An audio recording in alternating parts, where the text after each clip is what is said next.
Taste the Daily. தேர்தல் வாக்குறுதிகளை நிறைவேற்றாத திறனற்ற திமுக அரசை கண்டித்து தமிழகத்தின் பல்வேறு பகுதிகளில் அரசு ஊழியர்கள் ஆர்ப்பாட்டம் நடத்தினர். மதுரை மாவட்டம் திருமங்கலம் தாலுகா அலுவலகம் முன்பு திறனற்ற ஸ்டாலின் தேர்தல் வாக்குறுதியின்படி அரசு ஊழியர்களுக்கு புதிய பென்ஷன் திட்டத்தை ரத்து செய்து பழைய பென்ஷன் திட்டத்தை அமல்படுத்த வேண்டும், அரசு துறையில் உள்ள காலி பணியிடங்களில் இளைஞர்களுக்கு காலம் வரை ஊதிய நடைமுறையில் பணி வழங்கி நிரப்ப வேண்டும் என்பன உள்ளிட்ட பல்வேறு தேர்தல் வாக்குறுதிகளை நிறைவேற்ற வலியுறுத்தி அரசு ஊழியர்கள் ஆர்ப்பாட்டத்தில் ஈடுபட்டனர். இதேபோல் திருவாரூர் வட்டக்கிளை தமிழ்நாடு அரசு ஊழியர் சங்கத்தின் சார்பில் வட்டாட்சியர் அலுவலகம், நெடுஞ்சாலைத்துறை அலுவலகம் உள்ளிட்ட 12 அரசு அலுவலகங்களில் முன்பு 9 அம்ச கோரிக்கைகளை வலியுறுத்தி ஆர்ப்பாட்டம் நடைபெற்றது. இதில் பழைய பென்ஷன் திட்டத்தை நடைமுறைப்படுத்த வேண்டும், அரசு அலுவலகங்களில் பணிபுரியும் ஊழியர்களின் பணி பளுவினை குறைக்க வேண்டும் என்பன உள்ளிட்ட பல்வேறு கோரிக்கைகளை வலியுறுத்தி அரசு ஊழியர்கள் ஆர்ப்பாட்டத்தில் ஈடுபட்டனர்.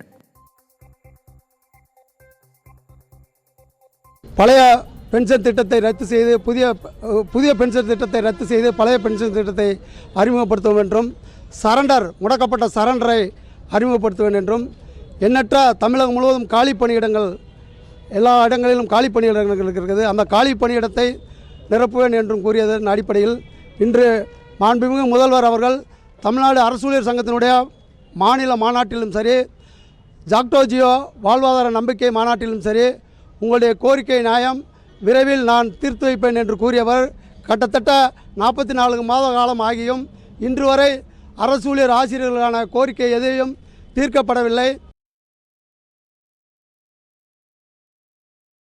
வேலூர் மாவட்டம் காட்பாடி அருகே 9ஆம் நூற்றாண்டை சேர்ந்த சோழர் கால கல்வெட்டு கண்டெடுக்கப்பட்டது. காட்பாடி அருகே மேல்பாடியில் உள்ள பழமையான பெருமாள் கோவிலை புனரமைக்கும் பணியில் ஈடுபட்ட போது பராந்தக சோழர் காலத்தைய கல்வெட்டு கிடைத்தது. அந்த கல்வெட்டு பராந்தக சோழனின் புகழை எடுத்துரைப்பதாக உள்ளது. கல்வெட்டை பராமரிக்கவும் கோவிலை புனரமைக்கவும் தொல்லியல் துறையை பொதுமக்கள் வலியுறுத்தியுள்ளனர். வேலூர் மாவட்டம் கனியம்பாடி அருகே மின்சாரம் தாக்கி 2 பேர் பரிதாபமாக உயிரிழந்தனர்.